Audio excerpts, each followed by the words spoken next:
What if I told you there's a character so powerful that he literally can't be touched?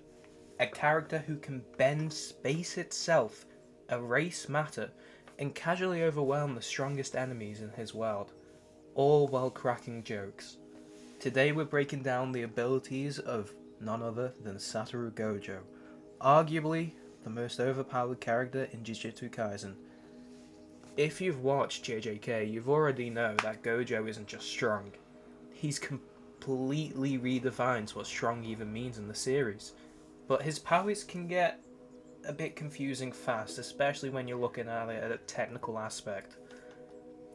If you're talking about infinity, curse techniques, and domain expansions, so let's simplify everything and walk through exactly how Gojo's abilities work. Before we get into Gojo specifically, we need to understand the fundamentals of cursed energy. In Jujutsu Kaisen, cursed energy is basically power generated from negative emotions, things like fear, anger, and stress. Most sorcerers use this energy to enhance their physical abilities or activate special techniques, but Gojo? He takes cursed energy manipulation to an entirely different level. His control is so precise and efficient, he barely wastes any of that energy at all, which is one of the reasons he can fight at full power for like pretty much days, weeks, months. Gojo's main ability is called the Limitless technique, and this is where things start to get wild. At its core, Limitless allows Gojo to manipulate space at an atomic level. The most famous application of this is something called Infinity. Infinity basically creates an invisible barrier between Gojo and anything trying to touch him, but that is just a shield in the traditional sense. Instead, it works like this. As something gets closer to Gojo, it slows down indefinitely. It never actually reaches him. It just keeps getting slower and slower, stuck in an endless approach. So if someone throws a punch at Gojo, their fist will stop right before hitting him. For their perspective, it feels like they're pushing against an invisible force that they can never overcome. This is why Gojo is considered untouchable, unless you have a weapon that can nullify curse techniques, or if you have Tuskat 4, which can basically just imply infinite energy or infinite rotation to something. All I'm saying is Gojo loses in any other verse other than his own, unless there's power scaling. Especially the JoJo's universe. Just gonna glaze that. That's the only glazing I'm gonna be doing for the JoJo's universe so far. But I mean, it's just the passive version of Limitless. He can also offensively use it in a few different ways. I mean, Blue, the curse technique, Lapis Blue.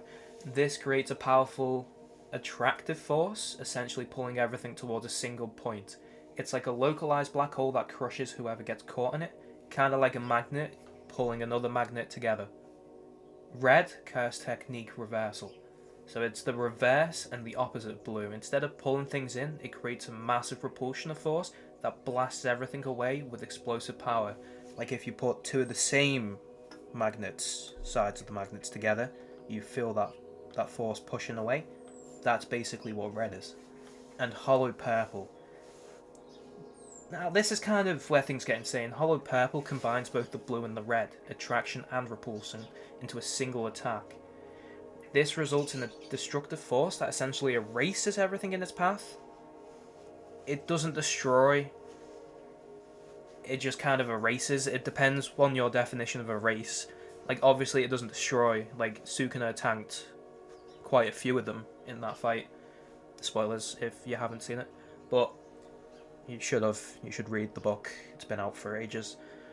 But it doesn't just destroy. I think erase is kind of the wrong word. Just like pull apart things at the same time. It's kind of like if you had just the blue and the red next to each other and you walked through the middle of it. That's kind of the effect purple has. You would get pulled from one side and pushed from the other, and it would just all like, you just like, you get what I mean. You get what I mean. But if Limitless is Gojo's engine, then the Six Eyes is what makes that engine run perfectly. The Six Eyes are a rare ocular ability that gives Gojo incredible perception and control over cursed energy.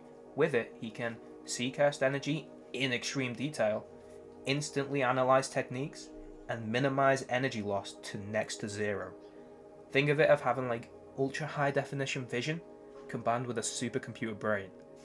This is why Gojo can spam powerful techniques without being exhausted. While most of the sorcerers would burn out quickly, the Six Eyes basically make him absurdly efficient. Now, the Domain. Let's talk about the Domain. It's one of the most broken abilities in the entire series. Gojo's Domain expansion is called Unlimited Void. A Domain expansion is like a sorcerer's ultimate move, a space where their abilities are guaranteed to hit, but Gojo's Domain is on another level entirely. When he activates his Domain, Unlimited Void, anyone trapped inside is flooded with infinite information. Every sensation, every thought, every possibility, all at once. The human brain just can't handle that. So instead of physically destroying his enemies, Gojo overloads their minds, leaving them completely immobilized. They can't think, move, react, just basically frozen. Even being inside a domain for a fraction of a second can cause everlasting damage. Unless you're in it for less than 0.3 seconds, in which case it won't. It will just make you really confused. As if that wasn't all enough, Gojo also is ridiculously strong in basic combat. Even without all the powers, he's incredibly fast, has insane reflexes, and is a master in hand-to-hand fighting. Even without his techniques, he can easily overpower most opponents. But when you combine his physical ability with Limitless and the Six Eyes, it becomes unfair. He can dodge, counter, and overwhelm enemies is what I was trying to say, whilst barely trying. So what makes Gojo truly broken isn't just one ability, it's how everything works in unison. Infinity makes him nearly impossible to hit, Limitless gives him unmatched offensive power, the Six Eyes ensure he never runs out of energy, and the Unlimited Void guarantees victory in close-range scenarios. There are very few characters in JJK who can even challenge him, and even fewer who can actually win by themselves. I cannot state this enough. By themselves, no other help other than their own weapons and anything else. I'm not counting Sukuna 3v1ing Gojo. If it was a 1v1 situation, Sukuna would have lost. I'm not debating anyone with this because I am just factually correct with that statement. So Gojo isn't just strong, he's a walking imbalance in the world of JJK, and that is exactly why he is such a fascinating character. Well, what do you think? Is Gojo really the most overpowered anime character ever? I don't think that. Honestly, I don't think that. But if you guys think that, let me know if there's anyone else that you think could beat him, or if he just solos everyone. Let me know in the comments below, and if you enjoyed the video, don't forget to like and subscribe. And I'll see you in the next one.